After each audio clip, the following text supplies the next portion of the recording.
Right, in this video we're going to start to make some and understand some simple classes.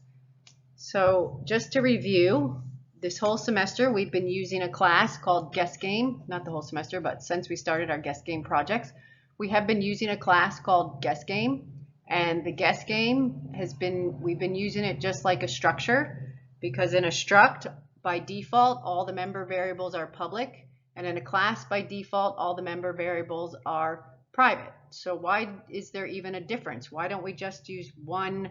Why is there a structure and also a class? Well, technically you can do everything with both, but there are things that are more used, that structs are more used for and classes are more used for. So structs are used to store data, different types of data into one item. So what we've been doing so far is really the role of what a struct is. Structs do not generally have member functions. So in this chapter now, we're going to start to learn how to add member functions to our classes. So here, a class is an object. A struct is also an object, but a class has member functions as well as holding different types of data. So when you declare your object of type current game, you are then going to start to use member functions in addition to our member variables. And you access the member functions the same way you do the member variables by using the dot operator.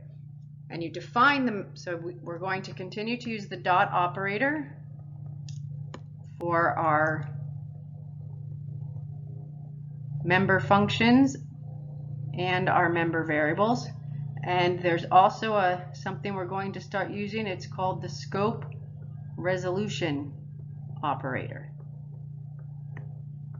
And the scope resolution operator just looks like two colons like this, and that's used for the implementation of our member functions. All right, so here is a simple class. This class is defined to be the day of the year. So it has two member variables. They're defined to be private. There's an integer for the month, like for 1 for January, 2 for February, etc., and an integer for the day. And then it has 4 member functions. The first 2 member functions are what are called constructors. A constructor is what happens when you declare an instance of your class, an object of your class. The constructor will be called automatically. So when we were getting warnings on our assignments about our variables having no values, that's what the constructor is for. The constructor, you define how you want to initialize the member variables of your class. So in this case, the month and the day. If you wanted to initialize it to be January 1st, your constructor would initialize month to be 1 and day to be 1. If you wanted to initialize it to be February 14th, you would initialize the month to be 2 and the day to be 14. And that's what the default constructor does. It's called automatically. As soon as you say day of the year, any day, the default constructor will be called. You can also have an explicit value constructor. The explicit value constructor is a little bit different in that you pass it values that you would like to set your object of your class. And we're going to get to a lot of examples of this, so I'm just giving you an overview. We also our simple class here that we're starting out with has 2 more member functions, an input function and an output function. If you notice that the input and output functions have void return types, the constructors do not have any return type.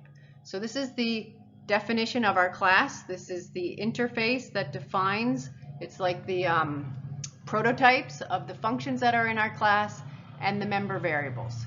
And in this instance, our member variables are private and our functions are public, so they can be accessed by other functions. Like the main function cannot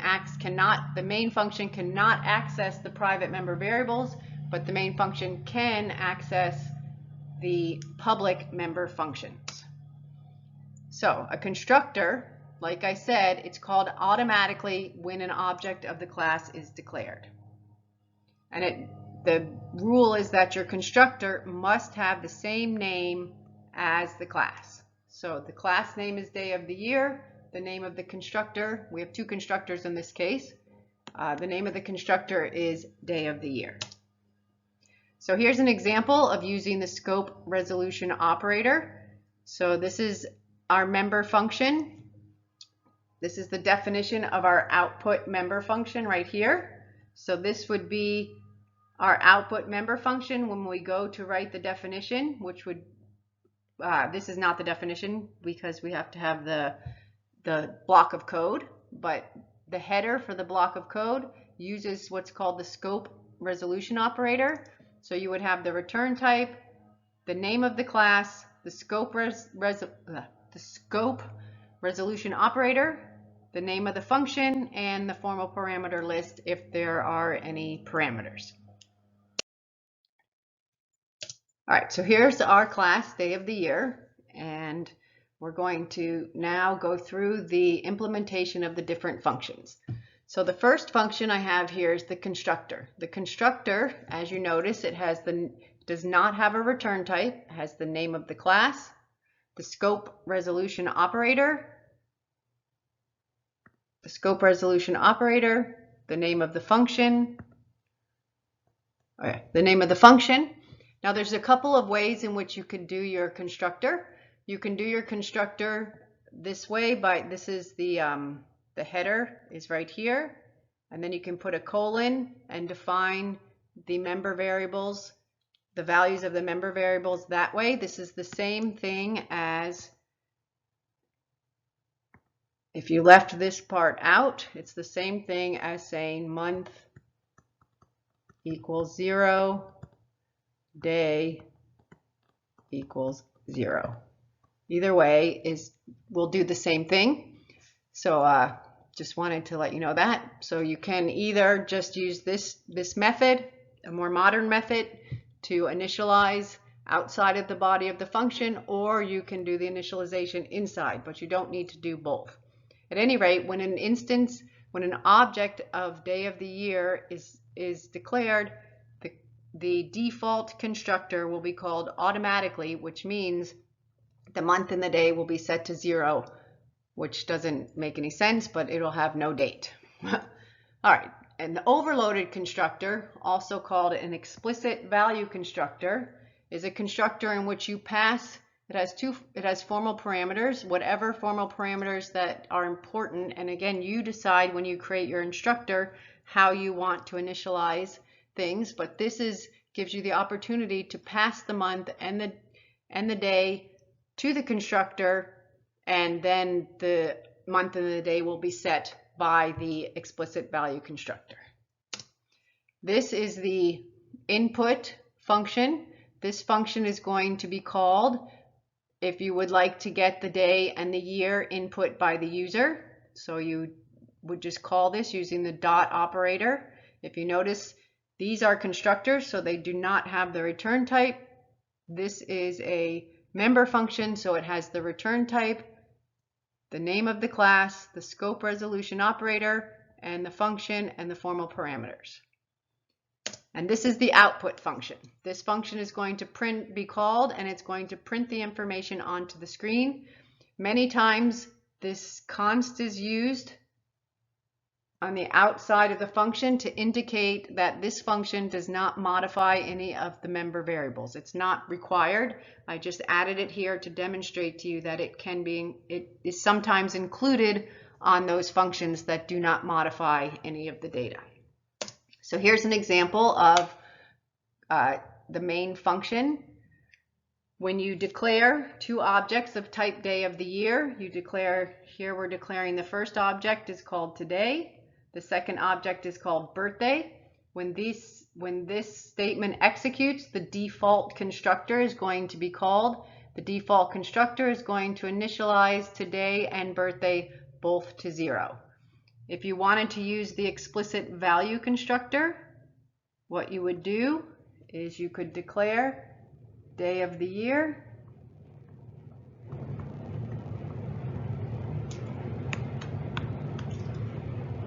call it day, and then you would pass it for 15. And if this was in your program, it would not call the default constructor because you're passing it two arguments. What it would call the overloaded or explicit value constructor. And then this is how you would call the input function. If you notice, the input function is a member function, so you just use the dot operator.